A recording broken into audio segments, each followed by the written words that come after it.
पुनः फिर वो ब्लड से जन्म ले लेते हैं। यानी आप बिना ब्लड दिए आप आते हैं तो 4 महीने बाद, सॉरी 4 महीना है आरबीसी का, 4 महीने बाद वो जो है ब्लड सेल अपने आप मर जाता है। इसलिए अगर आप ब्लड हर 4 महीने पर दे देते हैं, 3 महीने पर, मिनिमम 3 महीना गैप होता है, दे देते हैं, तो आपको एक नए ब्लड सेल्स का जन्म होता है, आरबीसी नया मिल जाता है। और डब्ल्यूबीसी और प्लेटलेट इसका आयु 6-7 दिन का होता है। 6-7 दिन में ये खत्म हो जाता है, पुनः अपना सेल्स बनाता है। तो आप समझ सकते हैं कि इसमें कुछ भी नहीं है। अगर जो लोग ब्लड देने का मैंने कोशिश तो करता है, लेकिन कहीं ना कहीं वो घबराहट है, इस वजह से वो दूर भाग जाता है। उनके लिए मैं कहूँगा आप ब्लड दीजिए। आप जब ब्लड देते हैं ना तो नए ब्लड सेल का जन्म होता है और आपका देखिए शरीर में कितनी फुर्ती तंदुरुस्ती आ जाती है। मैं 12वीं बार मैंने ब्लड दिया है। मैं लगातार ब्लड डोनेट करता हूँ, ये मेरा 12वीं बार है और मैंने अपने जीवन में ठाना है हर 3 महीने पर, हर 4 महीने पर जब भी मुझे अवसर मिलेगा मैं ब्लड देकर लोगों को ब्लड देकर सेव करना है जीवन का। अब मैं कुछ संस्था के बारे में बता दें। लोग जब उसका परिवार एक्सीडेंट करता है तो ब्लड की जब डॉक्टर बोलते हैं कि ब्लड की जरूरत है, चिंता में पड़ जाता है, सोचते रहता है किसको मैं बोलूं। आस पड़ोस के गांव जवार के लोगों को बोलता है, अरे मेरे परिवार के लोगों को ब्लड चाहिए। तो पता है जब आदमी बीमार रहता है, दुर्घटना होता है, तो उसके बहुत सारे दोस्त रिश्तेदार को भीड़ लगा के तेजी से हॉस्पिटल में आएंगे। लेकिन जैसे ही डॉक्टर बोलता है कि इनको ब्लड की जरूरत है, क्या आप लोगों में कोई विलिंग है, तो बहुत लोग देखे धीरे धीरे वहां से खसक जाएगा, कहीं हमको ना बोल दे कि ब्लड दे दो। ऐसे लोग हैं। लेकिन वही व्यक्ति जब मर जाता है ब्लड के बिना, तो देखिए उस डॉक्टर को, उस हॉस्पिटल को दोष देकर हजारों लोग उसकी सहानुभूति में उस हॉस्पिटल के पास इकट्ठा होकर पत्थर लाठी डंडा चलाने लगता है कि हॉस्पिटल वाला का गलती था, डॉक्टर साहब का गलती था, इसीलिए हमारा पेशेंट मर गया।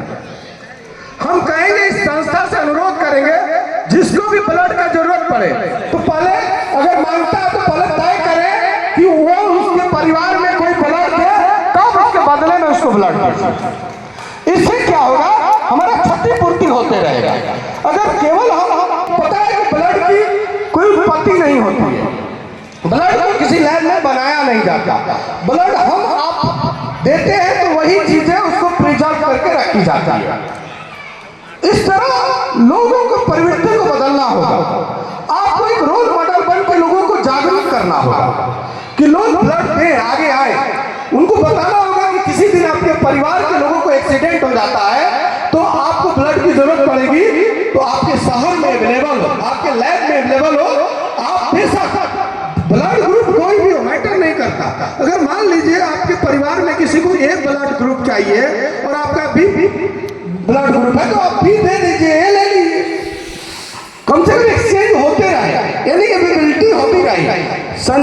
जो संस्था है ब्लड मोस्टली उसके लिए रखता है जिसका कोई व्यक्ति नहीं होता। जैसे कोई अनाथ व्यक्ति है, कोई ऐसा व्यक्ति है जिसका कोई जान पहचान नहीं है, एक्सीडेंट हो गया, नियरेस्ट हॉस्पिटल में भर्ती है, उसको तुरंत ब्लड की जरूरत है, उसका दूर दूर तक कोई रिश्तेदार नहीं है, उसको संस्था ही ब्लड दे फ्री में दे।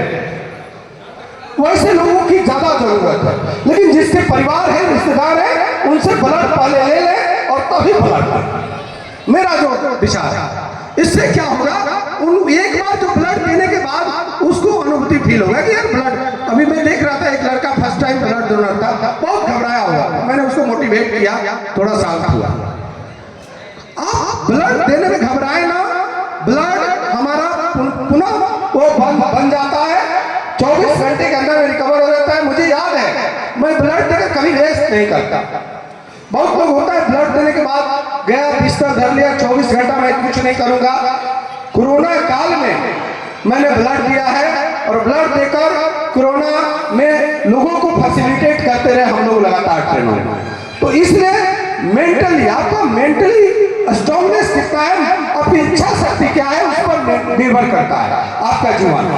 आप जैसा सोचते हैं वैसा ही बनते हैं। आप ब्लड दे के आए, मन में ठान लिया अरे मैं कमजोर हो गया, आज ब्लड फील हो रही है, पूरी नर्वसनेस आग हो गए, आप नर्वस होकर जाके बेड पर पड़े हैं। सामान्य भोजन, कुछ भी स्पेशल भोजन करने की जरूरत नहीं है। आप ब्लड लेकर जाकर नॉर्मल भोजन कीजिए, नॉर्मल पानी पीजिए, आपका ब्लड 24 से 48 घंटा में रिकवर हो जाता है। तो इस तरह आप लोग, जो लोग भी ब्लड नहीं दिए हैं, बढ़ चढ़ कर ब्लड दें। देश के विकास में यह एक विकास का काम है। कहीं ना कहीं जैसा बताया नार साहब ने कि बिहार अभी भी ब्लड डोनेट में बहुत पीछे है। आखिर क्यों? क्या हम लोग मनुष्य नहीं है? दूसरे राज्य में कोई दूसरा जीव रहता है, हम लोग भी उसी श्रेणी के लोग हैं। हम पढ़े लिखे, हमारे अंदर भी काबिलियत है और शिक्षा से काफी तेजी से बढ़ रहे हैं। तो जो लोग शिक्षित है एटलीस्ट वो तो आगे आए। शिक्षा का रेशियो 66-67% चल रहा है, तो वो इतना कम नहीं होता है। और वो लोग जो जागरूक हैं वो आगे बढ़े, जो नहीं जागरूक है उसको जागरूक करके ऐसे कैंप में लाएं और लोगों को ब्लड डोनेट करवाएं। मैं पुनः इस blood humanity blood donor trust के सारे मेंबरान को तहे दिल से धन्यवाद। जो आज ब्लड डोनेट कर रहे हैं उनको मैं बहुत बहुत शुक्रिया अदा करता हूँ। आपने इस संस्था को ब्लड देकर कई जीवन को बचाने में आप अहम भूमिका निभाएंगे। बहुत बहुत धन्यवाद। Thank you so much.